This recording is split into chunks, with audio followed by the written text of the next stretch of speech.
Hello विद्यार्थी मित्रों, Saraswat school रातावापी में आप सबनु हार्दिक स्वागत है। आज આપણે ધોરણ 12 ના ગણિત વિષય માટે પ્રકરણ નંબર 4 નિશ્ચાયકનો ત્રીજો ભાગ જોવા જઈ રહ્યા છે। પાછલા ભાગમાં નિશ્ચાયકોનો શ્રેણિકમાં ને નિશ્ચાયકનો કેવી રીતે સંબંધ બનાવીને તમે તેનું મૂલ્ય સરળતાથી મેળવી શકો તેની ચર્ચા આપણે કરી હતી। તો આજે તેને લગતા બીજા કિસ્સાઓ નિશ્ચાયકના કયા કયા ગુણધર્મો છે જે આપણને કામ લાગશે તેની ચર્ચા આપણે અહીંયા કરવાની છે। તો શરૂ કરીએ। સૌપ્રથમ तो મને અહીંયા જે કિસ્સો આપવામાં આવેલો છે સૌપ્રથમ તેની જો વાત કરું કે નિશ્ચાયકના ગુણધર્મો, નિશ્ચાયકના ગુણધર્મો કયા કયા ગુણધર્મોનું નિશ્ચાયક પાલન કરે તેની ચર્ચા આપણે પહેલાં કરવાની છે। ચલો સૌપ્રથમ ચર્ચા ગુણધર્મ નંબર 1 કે જો નિશ્ચાયકની ને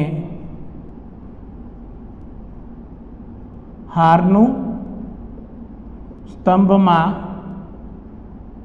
रूपांतर करवामा आवे तो तेनु मूल्य बदलातु नहीं। एटले शुं लेवामां आवे? परिवर्त लेवामां आवे। एटले के जो मने एम कहेवामां आवे छे के जो मैं डिटर्मिनेंट ए माटे शोधूँ के डिटर्मिनेंट ए ना निश्चायक माटे शोधूँ, बनेनु मूल्य शुं आवे? समान ज आवे छे। आ गुणधर्म याद राखवानो तमारे। चलो दर्शाववानुं केवी रीते? डायरेक्टली परिवर्त लेवानो छे। एटला माटे अमुक क्रिया करवा माटे संज्ञा आपेली छे, ते संज्ञा ज्यारे आवशे त्यारे हुं बतावीश केवी रीते आवशे। नेक्स्ट बीजो गुणधर्म के जो निश्चायकना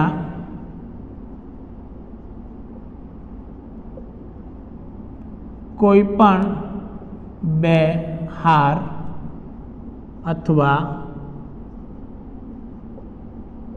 स्तंभनी अदला बदली करवामां आवे तेनु मूल्य विरुद्ध चिन्हवाळुं मळे छे।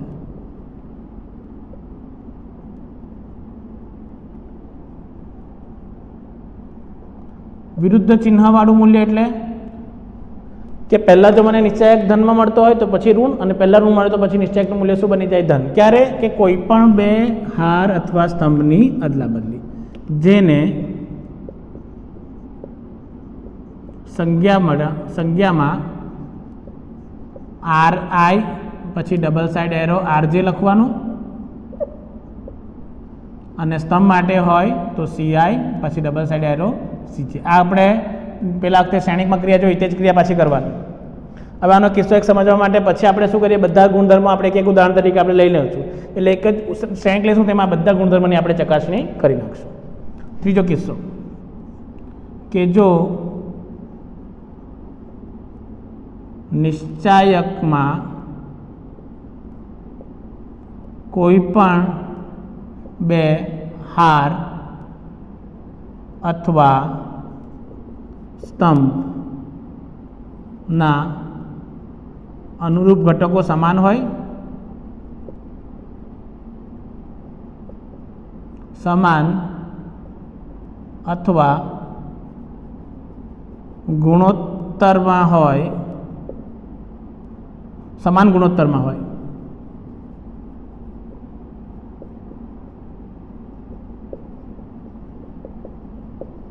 तो निश्चायकનું मूल्य शून्य बने छे। तो निश्चायकનું मूल्य शून्य बने छे। गुजराती में लखे के ओ वंचाशे पाछो शून्य बने छे। एटले एवो कोईपण निश्चायक के जेमां बे हाરના બધા ઘટકો સમાન अथवा બે સ્તંભના બધા ઘટકો સમાન अथवा तो गुणोत्तर में आवे के બધા अनुरूप घटकोનો गुणोत्तर समान આવી જાય तो તમારે डायरेक्ट लखी देवानुं के ते निश्चायकનું मूल्य हमेशा शुं बने छे? शून्य बनशे। ख्याल આવી जशे के रीते थई जशे? तो आ थई जशे तमारो त्रीजो गुणधर्म। चलो चौथो गुणधर्म जुओ, गुणधर्म नंबर 4 के जो निश्चायक ने कोई अचळांक वडे गुणवामां आवे तो તેનું મૂલ્ય પણ તે અચળાંક વડે ગુણાકાર સ્વરૂપે જ મળે છે.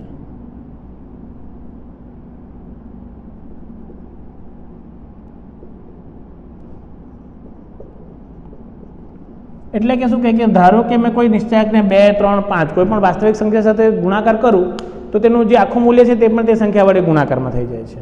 હવે આ ક્રિયા અહીંયા કેમ અગત્યની છે તે જુઓ કે જ્યારે તમે નોંધમાં યાદ રાખજો, આ કિસ્સામાં નોંધ અગત્યની છે કે શ્રેણિકમાં જ્યારે તમે કોઈ પણ શ્રેણિકને અચળાંક સાથે ગુણતા હતા તો તે બધા ઘટકો સાથે ગુણાઈ જાય છે.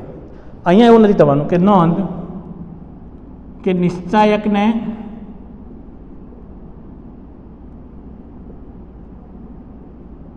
અચળાંક સાથે ગુણતી વખતે તે કોઈ પણ એક હાર અથવા સ્તંભના ઘટકો સાથે ગુણાય છે. આ યાદ રાખવાની નોંધ કે જ્યારે તમે નિશ્ચાયકને કોઈ અચળાંક સાથે ગુણાવો તે કોઈ પણ એક હાર અથવા સ્તંભના ગુણાકાર સાથે અચળાંક પામે છે.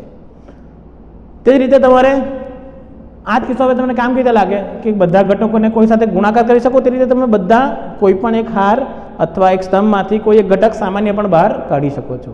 ત્યારે તમને આ ગુણધર્મ કામ લાગે છે. બીજો કિસ્સો કે તમારે ધ્યાન રાખવાનું કે જો તમારે નિશ્ચાયકનું મૂલ્ય બદલવું નહીં હોય અને ગુણાકાર કરવો હોય તો મારે તેની આગળ 1/k વડે ગુણવું પડે. આપણે કહીએ ને અચળાંક વડે ગુણાકાર ભાગાકાર કરતાથી આપણું પ્રશ્નની બદલાય તો તે ક્રિયા જ્યારે પ્રશ્ન આવશે ત્યારે બતાવે કે કેમ એવું કરું છું. પણ ધ્યાન રાખવાનું કે તમે જ્યારે ગુણાકાર કરો કે કંઈ પણ કરો તેના સાથે 12 ભાગ્યા 1/k લખી દેવાનું કે જેથી કરીને તમારું નિશ્ચાયકનું આખું મૂલ્ય બદલાય નહીં. ખ્યાલ આવી જશે. ચલો નેક્સ્ટ. હવે આને લખાઈ કેવી રીતે સંજ્ઞામાં? તો સંજ્ઞામાં તેને RI, KRI અથવા CJ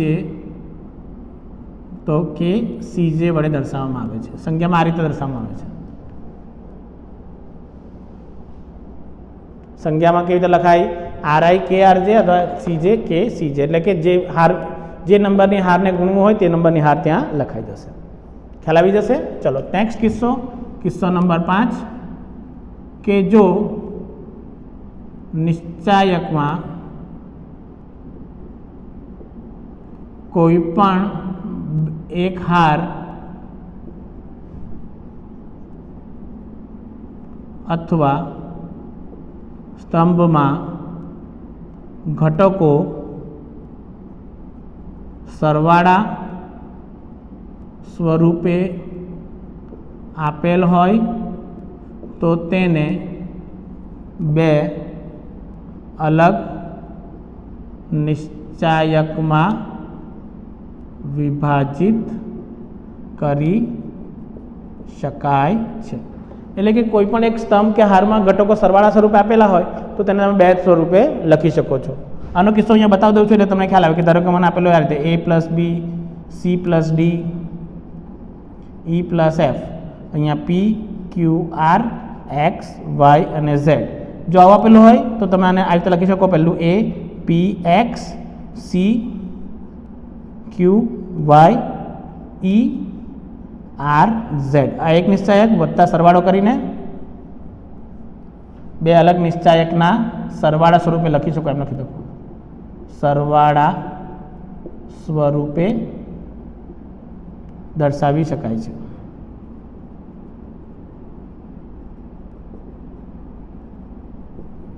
અને આને લખી શકો તમે B, P, X, D, Q, Y અને F, R, Z. એટલે આ રીતે તમે એના સરવાળા સ્વરૂપે બે અલગ અલગ કિસ્સામાં દર્શાવી શકો છો. તમારે ધ્યાન રાખવાનું છે. પર જો પાછું અહીંયા પાછું એમાં આવી જાય કે અહીંયા P ની શકે C, આ STQ આપેલું હોય S+T+W, તો અહીંયા પણ મારે એને પછી એમ નહીં કે P અહીંયા ને T અહીંયા, તો મારે અહીંયા P+S લખવું પડે, Q+T લખવું પડે, પાછું અહીંયા P+S ને Q+T લખવું જ પડે કમ્પલસરી. કોઈ પણ એક હાર કે કોઈ પણ એક સ્તંભમાં જ તમે આ ક્રિયા કરી શકો, બધી જ હારમાં ને બધા સ્તંભમાં નહીં કરી. હા, પછી પાછું કે હવે આને પાછા બે અલગ અલગ નિશ્ચાયકમાં રૂપાંતર કરી શકો તમે આ જ ગુણધર્મ પ્રમાણે. પરંતુ ડાયરેક્ટલી બધાને અલગ અલગ કરીને જવાબ નહીં મેળવી શકો. એટલે એ પ્રક્રિયામાં તમારે ધ્યાન રાખવાનું છે કે તમે કઈ રીતે એને કરો છો. અને લાસ્ટ ગુણધર્મ નંબર 6 કે જો નિશ્ચાયકની કોઈ પણ એક હાર કે સ્તંભને અચળાંક વડે ગુણી બીજી કોઈ હાર કે સ્તંભમાં ઉમેરતા તેનું મૂલ્ય બદલાય નહીં. સંજ્ઞામાં જેને લખવામાં આ રીતે કે ધારો કે મારે આર આઈમાં રૂપાંતર કરવાનું છે, આર આઈ વત્તા કે આર જે, અથવા સી આઈમાં રૂપાંતર કરવાનું છે તો સી આઈ વત્તા સી કે સી જે. આ શું કહે છે તે સમજો. પહેલાં કે જેમી હારને કે વડે ગુણી આર આઈમાં ઉમેરતા, અથવા જેમાં સ્તંભને કે વડે ગુણી આઈમાં સ્તંભમાં ઉમેરતા. હવે ઘણી જગ્યા પર યાદ રાખજો, અથવામાં આને આ રીતે પણ લખવામાં આવે છે કે આર આઈ જે 2 આ રીતે લખવામાં આવે કે. તો આને લખાય છે કે આઈમી હારને કે વડે ઉમેરીને જેમાં ઉમેરતા. એટલે આને લખાય સંખ્યામાં આ રીતે કે જેમાં ઉમેરાશે અને લખાશે આર જે વત્તા કે આર આઈ. જો આ રીતે લખેલું હોય તો એનો અર્થ આ રીતે લખાશે. ખબર છે, તમને વિસ્તારમાં બતાવ્યું છે કે આ રીતે લખેલું હોય તો તમે આ રીતે પણ એને લખી શકો છો કે આઈમી હારને 2 વડે ગુણી જેમાં ઉમેરતા. તો આને લખાય આર જે માં બદલાવ થશે, આર આઈને કે વડે ગુણીને મેં જેમાં ઉમેરેલું છે. તો આ પ્રકારે આ 6 ગુણધર્મ છે, તમારે યાદ રાખવાના છે કે કઈ કઈ રીતે તમે તેનો જવાબ મેળવી શકો. આ 6 ગુણધર્મ પર આધારિત તમને પ્રશ્નોનો ઉકેલ મેળવવામાં મદદરૂપ થશે. એટલે આનો ઉકેલ સાબિતીવાળા પ્રશ્નમાં આવે તે તમે બોર્ડ લેવલ પર કરવાના છે. જે ડબલઈ લેવલ પર આવશે તો આપણે ટેકનિક અલગ વાપરી લઈશું, પણ ઘણી જગ્યા પર આપણને આ ગુણધર્મ મેઇન કયા એક તો આ 4થા નંબરનો, પછી એક 6થા નંબરનો ગુણધર્મ, પછી એક આ કે 0 અને આ 4 ગુણધર્મ છે જે વધારે ઉપયોગમાં લેવાના છે. એટલે તમારે ધ્યાન રાખવાનું કે આ 4 ગુણધર્મ પર આધારિત પ્રશ્ન આપણે ખૂબ જ ઉપયોગીમાં છે અને આપણે તેનો ઉપયોગ કરવાનો રહેશે. ખ્યાલ આવી જશે કેવી રીતે કરશો. ચાલો તો આગળ વધીએ. હવે વાત આવે કે સર નિશ્ચાયક તો આવી ગયું, પણ નિશ્ચાયકના ઉપયોગો કયા તો તે જોઈએ. નિશ્ચાયકોના ઉપયોગો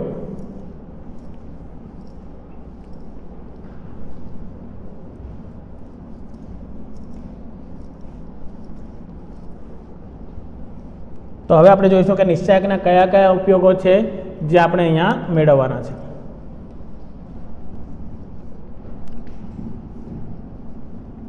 તો હવે આપણો કિસ્સો આવશે નિશ્ચાયકના ઉપયોગો. ચલો નિશ્ચાયકના ઉપયોગો કયા આવશે તેની ચર્ચા કરીએ. સૌપ્રથમ કે કયા પ્રશ્નોનો ઉપયોગ આપણે લેવાનો છે. ચલો સૌપ્રથમ ઉપયોગ નંબર 1, ત્રિકોણનું ક્ષેત્રફળ મેળવવા. ત્રિકોણનું ક્ષેત્રફળ. તો ત્રિકોણનું ક્ષેત્રફળ એટલે શું કે જો એ x1 y1 b x2 y2 અને c x3 y3 એ ત્રિકોણ a b c ના શિરોબિંદુઓ હોય તો ત્રિકોણ a b c નું ક્ષેત્રફળ બરાબર હાફ ગુણાકારમાં d. આ માનાંકમાં d છે, જ્યાં આ દર્શાવે છે માનાંક. ઠીક છે, માનાંક d. આ ધ્યાન રાખજો કે આ માનાંક છે, નિશ્ચાયક નથી. જ્યાં d બરાબર નિશ્ચાયકમાં x1 y1 1 x2 y2 1 x3 y3 1. ખ્યાલ આવી ગયો? કેમ આવું થાય? મેં માનાંકમાં કેમ લીધું તેનું કારણ બતાવું. જો નિશ્ચાયકનું મૂલ્ય તો ધન ઋણ ગમે તે આવે, પણ ક્ષેત્રફળ કોઈ વિશે ઋણ આવી શકે નહીં, એટલે આપણે અહીંયા ધન મૂલ્ય લેવાનું. એટલે આને લખેલું છે મેં માનાંકમાં ડી અને ડી બરાબર શ્રેણિક લઈ લીધો. શું? પ્રથમ યામ પછી 1, બીજો યામ પછી 1, ત્રીજો યામ પછી 1. હવે આ સૂત્ર તો તમે 10મા ધોરણમાં ભણી ગયા છે તે જ છે. 10મા ધોરણમાં સૂત્ર શું હતું? જો કે 10મા ધોરણમાં આપણે સૂત્ર શીખેલું હતું સર, ક્ષેત્રફળ ડેલ્ટા બરાબર માનાંકમાં કાઉન્સમાં તમે શીખેલું x1 y2 માઇનસ y3 શીખેલું હતું, પછી x2 y3 માઇનસ y1 શીખેલું હતું, અને x3 y1 માઇનસ y2 આ શીખેલા હતા તમે સૂત્ર. તો એ સૂત્ર છે આવ્યું. કેવી રીતે? કે તમે C1 ની સાપેક્ષે વિસ્તરણ કરશો ને તો જ મળી જશે. જો C1 ની સાપેક્ષે વિસ્તરણ એટલે x1 માટે શું આવશે? y2 minus y3. પછી માઇનસ x2 આવે. માઇનસ x2 માટે શું આવશે? y1 minus y3. પણ અહીંયા શું લીધું? y3 minus y1. અને x3 માટે શું આવશે? હાઈડ કરો તો જો y1 માઇનસ y2.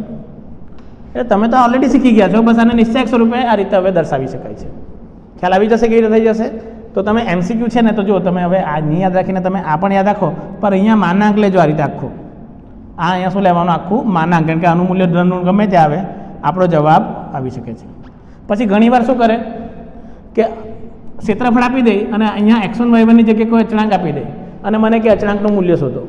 જો તેવો કિસ્સો આવે ને તો યાદ રાખવાનું કે અચળાંકના તમને 2 મૂલ્ય મળશે, કારણ કે જો અહીંયા માનાંક તમે હટાવો તો અહીંયા પ્લસ માઇનસ 2 આવી જાય.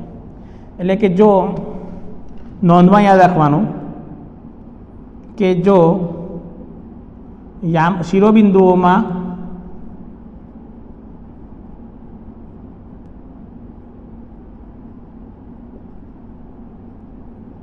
કોઈ ચલ શોધવો હોય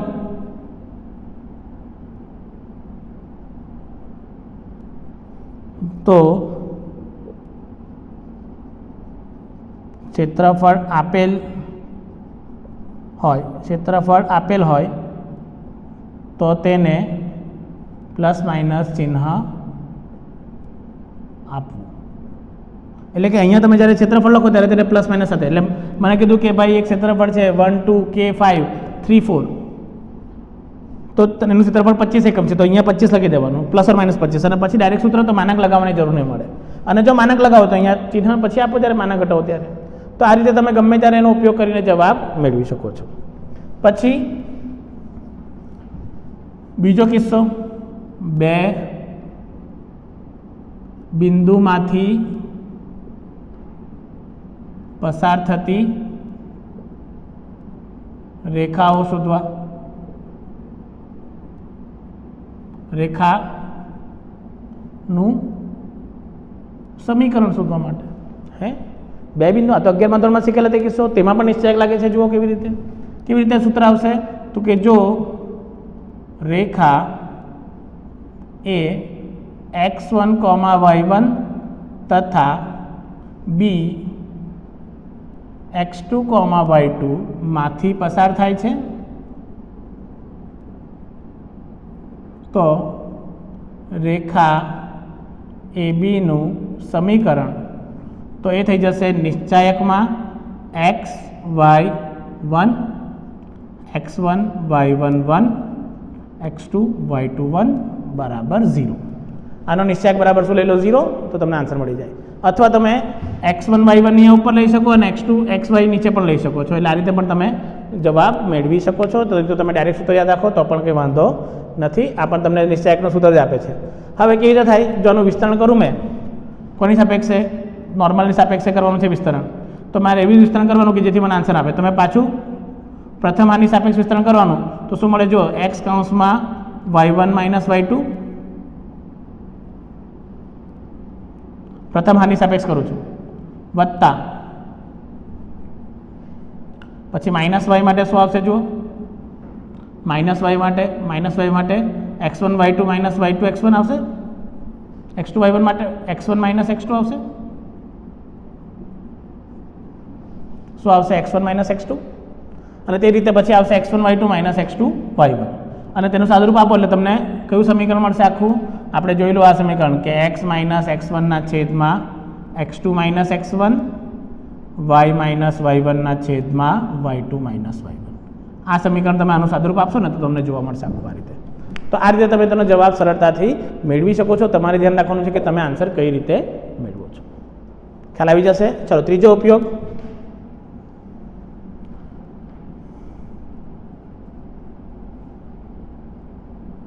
ત્રિચલ સુરેખ સમીકરણનો ઉકેલ. ત્રિચલ સુરેખ સમીકરણ એટલે 3 ચલવાળા સુરેખ સમીકરણ. એટલે મને પહેલું કહેવામાં આવે છે કે a1x plus b1y plus c1z બરાબર d1. તે જ રીતે a2x plus b2y plus c2z બરાબર d2. તે જ રીતે a3x plus b3y plus c3z બરાબર d3. અને મારે અહીંયાથી xyz નું મૂલ્ય મેળવવાનું છે. તો આને શોધવાની એક પ્રક્રિયા છે. તમારે પહેલાં બનાવવાનો એક નિશ્ચાયક a કે જેમાં તમારે xyz ના સહગુણકોને ક્રમ અનુસાર એટલે કે a1 b1 c1 a2 b2 c2 a3 b3 અને c3 એક નિશ્ચાયક આ. બીજો એક નિશ્ચાયક બનાવવાનો x કે જેમાં તમે ચલને લીધેલા છે તે સ્તંભ શ્રેણિક સ્વરૂપે તો xyz. અને ત્રીજો શ્રેણિક બનાવવાનો b કે જેમાં તમે જે બીજા અચળાંકો એટલે કે d1 d2 અને d3 છે. હવે તમારે શું કરવાનું કે તમારે સમીકરણનો ઉકેલ મેળવવાનો હોય તો નિશ્ચાયક x બરાબર તમારે લખવાનું a ઇન્વર્સ ગુણાકારમાં b. a ઇન્વર્સ કેવી રીતે શોધાશે? તો 1 ગુણાકારમાં 1 નિશ્ચાયક a ગુણાકારમાં એડજોઇન્ટ ઓફ a એટલે કે આનો ઉપનિશ્ચાયક તમારે શોધવાનો, સહઅવયવ શ્રેણિક શોધવાનો અને તેના પરથી તમે શું મેળવશો? a inverse. તેનો b સાથે ગુણાકાર કરશો તો તમને xyz નું મૂલ્ય મળશે. કેવી રીતે? કે જો x નો કક્ષા કેટલી છે? 3 હાર છે અને એક સ્તંભ છે. a ઇન્વર્સની કક્ષા 3/3 આવે, b ની કક્ષા પણ 3 હાર અને એક સ્તંભ, એટલે પરિણામીની કક્ષા પણ 3/1. એટલે અનુરૂપ ઘટકો માટે એક જવાબ તમને જોવા મળે. તો આ રીતે તમે તેનો ઉપયોગ કરી શકો છો. ખ્યાલ આવશે? એટલે તમારે આનો ઉપયોગ કરવાનો. આ સમીકરણના ઉપયોગ પરથી તમને x y z ના મૂલ્ય મળે.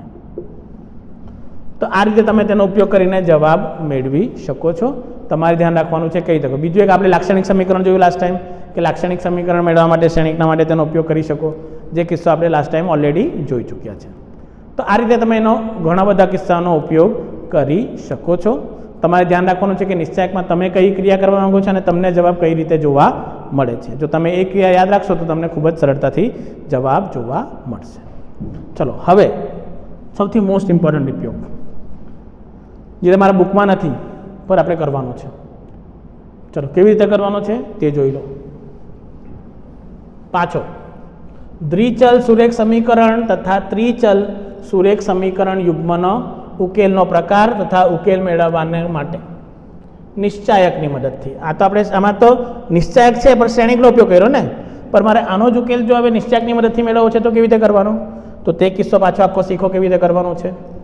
આ કિસ્સો મોસ્ટ ઇમ્પોર્ટન્ટ. JEEમાં આના પરથી 101% એક સવાલ આવે જ દર વખતે. જો તમે જુઓ ને પેપર પાછલા વર્ષના તો આના પરથી સવાલ પૂછાયેલો જ છે ઘણીવાર.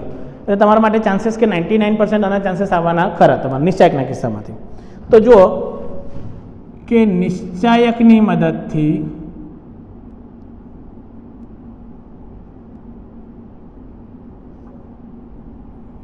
દ્વિચલ તથા ત્રિચલ સમીકરણનો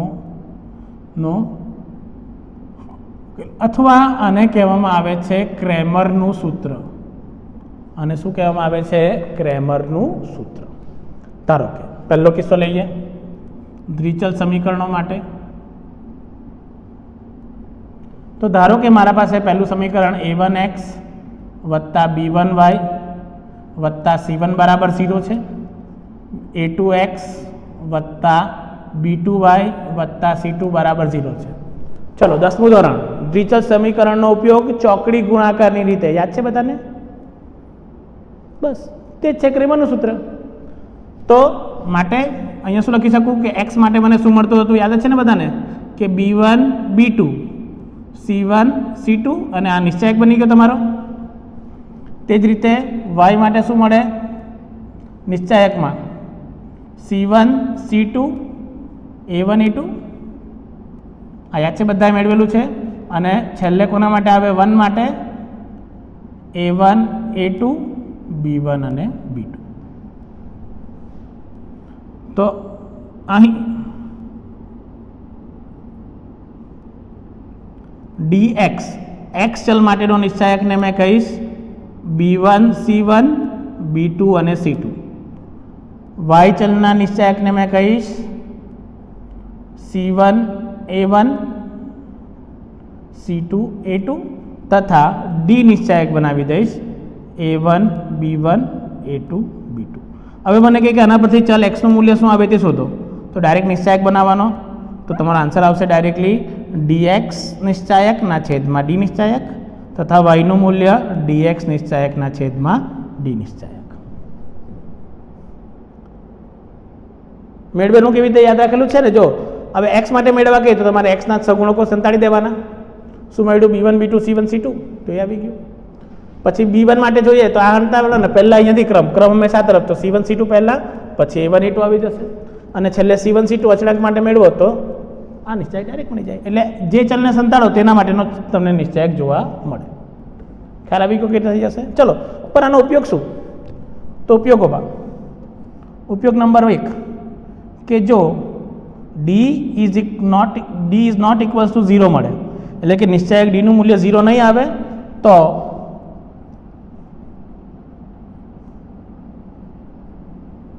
અનન્ય ઉકેલ. કયો ઉકેલ મળે? અનન્ય ઉકેલ મળે.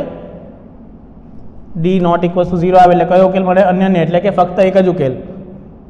d નોટ ઇક્વલ્સ ટુ 0 એટલે કયું નોટ ઇક્વલ્સ ટુ 0 થઈ ગયું આપણું? આપણે ખબર ને બતાવેલું છે કે A1 B2 A2 B1 not equals to 0 થાય, એટલે કે વિવેચકનું મૂલ્ય 0 અને 0 થી વધારે આવે તે કિસ્સા બતાવવામાં આવેલા છે. પણ અહીંયા ઉકેલનો પ્રકાર નક્કી કરવાનો છે આપણે. ઉકેલનો પ્રકાર આપણે 10મા ધોરણમાં કેવી રીતે નક્કી કરતા? યાદ છે કે બધાને? કે આપણે જોયું કે A1 A2 not equals two B1 B2 થાય એટલે કયો ઉકેલ મળતો? અનન્ય ઉકેલ. ચોકડી ગુણાકાર કરો એટલે કે A1 B2 A2 B1 not equals to 0. આ બધા સાઈડ લઈ ગયો. ચલો, અને નિશ્ચાયકમાં શું લખાય? A1 B2 A2 B1 not equals to 0. એટલે આ શું થઈ ગયું? D not equals to 0. જો શરત મળી ગઈ ડાયરેક્ટલી. ખ્યાલ આવી શરત કેવી રીતે બની? તો આ શરત આવે કઈ? આપણે બનાવેલી તે શરત. ચલો નેક્સ્ટ શું આવે તે જુઓ. પછી બીજો કિસ્સો આવે કે જો d ઇક્વલ્સ ટુ 0 પરંતુ dx અથવા dy નોટ ઇક્વલ્સ ટુ 0 આવે. કોઈ પણ એક અથવા બધા. જો d નિશ્ચાયક 0 એટલે કે છેદ 0 થઈ જાય, પર dx અને dy છેદ 0 નહીં મળે તો ઉકેલ ન મળે. ઉકેલ ન મળે એટલે ઉકેલ શક્ય નથી. અને ત્રીજો કિસ્સો આવી જશે ખાલી તમારો, જે અહીંયા સાઈડમાં લખી દઉં છું એટલે યાદ આવી જાય. કિસ્સો નંબર 3 કે જો dx અને dy બરાબર 0, કે ત્રણ નિશ્ચાયકનું મૂલ્ય 0 થઈ જાય તો કયો ઉકેલ મળશે? અનંત ઉકેલ મળે. આપણે ત્રણ પ્રકાર જોયા ને ઉકેલના, અનન્ય ઉકેલ, ઉકેલ ન મળે અને અનંત ઉકેલ. તો તે કિસ્સો નિશ્ચાયક d ની મદદથી તમે ડાયરેક્ટલી શોધી શકો છો. તો આ હતું ક્રેમરનું સૂત્ર, 2 ચલ સમીકરણ આવે તો. પણ આના પરથી ત્રિચલ સમીકરણ માટે આ ખૂબ જ અગત્યનો કિસ્સો છે, એટલા માટે જાણવું જરૂરી છે. અને એટલા માટે મેં તમને આ કિસ્સો સમજાવ્યો છે કે કેવી રીતે આ કિસ્સાનો ઉપયોગ કરવાનો છે. ચલો, તો હવે આવશે કે ત્રિચલ સમીકરણમાં કેવી રીતે થશે. તો હવે બીજો કિસ્સો જો અહીંયા ત્રિચલ માટે. ત્રિચલ માટે પાછું સમીકરણ ધારી લો કે a1x b1y c1z વત્તા d1 બરાબર 0. જો પ્રમાણિત સ્વરૂપ હોવું જોઈએ. શ્રેણિક વખતે આપણે d1 ને પેલી બાજુ લઈ ગયા, અહીંયા અને પ્રમાણિત સ્વરૂપમાં નાખવાનું પહેલાં તો. પછી a2x plus b2y plus c2z વત્તા d2 બરાબર 0. તે જ રીતે a3x વત્તા b3y વત્તા c3z વત્તા d3 બરાબર 0. પાછા મને 3 શ્રેણિકો, કયા 4 શ્રેણિક જોઈશે. d, પછી x ચલનું શ્રેણિક નિશ્ચાયક, y ચલનું નિશ્ચાયક, અને હવે કયું ચલ આવી ગયું ત્રીજું? z ચલનું નિશ્ચાયક. ચલો, તો d માટે તો અહીં સૌપ્રથમ શ્રેણિક d x મેળવી લઈએ. ચલો, dx એટલે મેં કીધું તેમ x ચલના સહગુણકો ગાયબ કરી નાખો. તો x ચલના સહગુણકો એટલે a1 a2 a3 નીકળી ગયા. એટલે મારા પાસે બચી ગયું b1 b2 b3 c1 c2 c3 d1 d2 અને d3. થઈ ગયો નિશ્ચાયક આ મારો. ચલો dy મેળવવાનો. y માટે મેં કીધું કે y ચલને ગાયબ કરી નાખો, પરંતુ આપણે તેમાં અલગ ક્રમે લખતા છે એટલે મારે એને લખવાનું કયા ક્રમે તે જુઓ કે c1 પહેલાં આવે અને a1 આ બાજુ સાઈડ આવી જાય. c1 પહેલાં આવે અને a1 આ બાજુ સાઈડ આવી જશે એટલે અહીંયા આવી જશે c1 c2 c3 પછી a1 a2 a3 અને d1 d2 d3 આ રીતે પણ લખી શકો, અથવા બાકીનું બધું આ જ રીતે રાખો, ખાલી d ને આ બાજુ સાઈડ લઈ જાઓ તો d અહીંયા, a અહીંયા અને c અહીંયા. તે રીતે પણ તમે કરવા માંગો તો કરી શકો છો, નહીં તો ડાયરેક્ટ લખવા માંગો તો આ રીતે લખી દેવાનું કે c પહેલાં પછી a પહેલાં અને પછી d આવશે. યાદ રાખજો, જો યાદ રાખજો કે c પહેલાં આવશે પછી a આવશે ને પછી d આવશે. અને એઝ રીતે જો રાખવું હોય તો a રાખવાનું, a as it is, d અને c ની જગ્યા બદલી કાઢવાની ખાલી. તો તમે કોઈ પણ એકની જગ્યા બદલી કાઢો તો તમને વાંધો આવશે નહીં. ખ્યાલ આવી જશે કે એટલે થઈ જશે, તો આ ધ્યાન રાખવાનું. ચલો z માટે મેળવવાનું છે, dz માટે શું કરો, z ના ચલ ગાયબ કરી નાખો, તમારા પાસે બચી જાય એમાં કોઈ ક્રમ નહીં, a1 a2 a3 b1 b2 b3 d1 d2 અને d3 અને લાસ્ટમાં આવશે નિશ્ચાયક d નિશ્ચાયક એટલે મેં કીધું d વાળા પદ બહાર નાખો અને તમે ડાયરેક્ટલી કાઢી નાખો એટલે તમને મળશે a1 b1 c1 a2 b2 c2 તથા a3 b3 અને c3. એટલે આ ત્રણ પ્રકારે તમે જવાબ મેળવી શકો છો. પાછું ઉકેલ મેળવવાનો હોય ડાયરેક્ટલી તો ઉકેલ માટે મેં તમને કીધેલું, ઉકેલ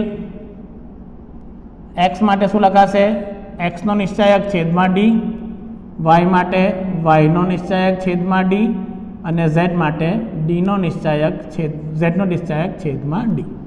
આ મૂલ્ય તમે મેળવીને ડાયરેક્ટ ભાગાકાર કરો એટલે તમને x y z મળી જાય. પરંતુ પાછો કિસ્સો કે અનન્ય ઉકેલ મળે કે નહીં મળે તે કેવી રીતે ચેક કરવાનું, તો તેના માટે પણ આ શરતોનું જેવું પાલન કરવાનું તેવું કરવાનું છે. પાછી શરત જો અહીંયા કે ઉકેલના પ્રકાર માટે જુઓ, પહેલો પ્રકાર કે જો d not equals to 0, d 0 નથી, d નોટ ઇક્વલ્સ ટુ 0, પહેલો કિસ્સો મેં લીધો છે કે d 0 નથી, પરંતુ આમાં એક બીજો કિસ્સો આવી જાય કે dx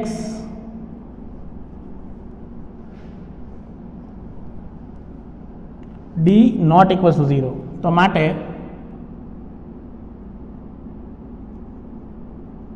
અનન્ય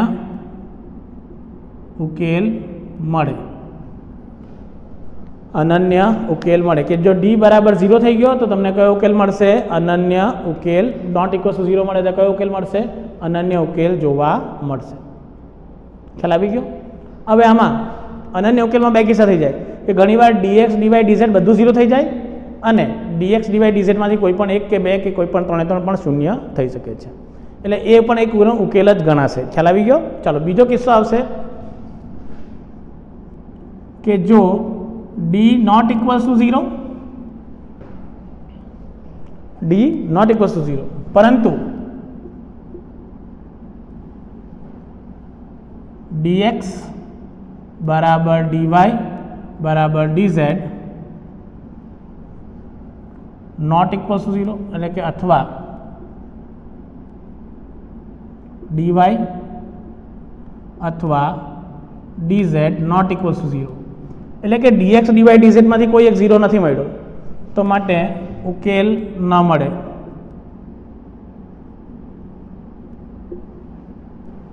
અને ત્રીજો કિસ્સો કે જો d not equals to 0, sorry અહીંયા equals to 0, d equals d dx dy and dz all equals to 0, તો તમને કયો ઉકેલ મળશે, અનંત ઉકેલ મળે. ખ્યાલ આવી ગયો. તે જ કિસ્સો છે જે આપણે અહીંયા જોયો તે જ કિસ્સો ત્યાં પણ આવશે. હવે ઘણીવાર આમાં શું થાય તે સમજો કે આ કિસ્સો અગત્યનો છે. જો અને ઉકેલ ન મળે તે કિસ્સામાં કારણ શું થાય કે ઘણીવાર જો dx dy dz માંથી બે 0 થઈ જાય પણ એક 0 નહીં થાય એટલે મારે ત્રણે ત્રણ ચકાસવા પડે. ઘણીવાર એવું થઈ જાય કે તમે શું કરો કે જો શું થાય કે d નોટ ઇક્વલ્સ ટુ 0 પર dx અથવા dy અથવા dz ત્રણેયમાંથી કોઈ એક 0 નહીં, એવું નહીં, કોઈ બે 0 અને એક 0 નહીં બનતું હોય. તો તમે શું વિચારે કે સર આ કેસ તમે શું કરે એમ કરે કે D0 મળ્યો પછી DX0 મળી ગયું DY0 મળી ગયું એટલે તમને લાગે સર આ ત્રીજી શરત જ આવવાની છે, પણ DZ સુધી મારે ગણતરી કરવાની. જો 3 એક સાથે 0 થાય, બધું 0 થાય તો જ અનંત ઉકેલ. એમાંથી એક પણ 0 નહીં થયો તો ડાયરેક્ટ ક્યાં ચાલી જાય? ઉકેલ ન મળે તે કિસ્સામાં ચાલી જાય. અને જો નોટ ઇક્વલ ટુ 0 આવે તો અનન્ય ઉકેલ, એટલે ફક્ત એક જ ઉકેલ તમને જોવા મળે છે. ખ્યાલ આવી રીતે થઈ જશે. તો આ રીતે તમે નિશ્ચાયકનો એટલે કે ક્રેમરના સૂત્રનો ઉપયોગ કરીને કોઈ પણ ત્રિચલ સમીકરણ કે દ્વિચલ સમીકરણનો ઉપયોગ કરીને આન્સર મેળવી શકો છો. આપણે સ્પેશિયલ આનો જ એક સેશન રાખવાનો છે આ પ્રશ્નોનો, કારણ કે આ પ્રશ્નોનો સેશન ખૂબ જ અગત્યનો છે. મેં કીધું મારા પાસે લગભગ 30 થી 40 પ્રશ્ન છે કે આ પ્રકારના કયા કરવાના છે તે. અને જો તમે આ યાદ રાખશો તો તમારો એક પ્રશ્ન 100% તમારા JEEમાં સોલ્વ થશે. ખ્યાલ આવી જશે કેવી રીતે કરશો. તો આજના વિડીયોમાં આપણે અહીંયા પૂર્ણ કરીએ છીએ. આજના સૂત્રો જે પણ છે તે તમારે કામ રાખવાના છે. હવે જેમ જેમ આગળ નવા સૂત્રો લાગશે તેમ તેમ પર્સનલ રીતે સૂત્રો લખાવતો જવા, તો તે તમારે સૂત્રો અલગથી લખતા રહેવાના કે જેથી કરીને આપણે તેને આરામથી યાદ રાખી શકીએ છીએ. તો આજનો વિડીયો જોવા બદલ આપનો ખૂબ ખૂબ આભાર. Thank you very much.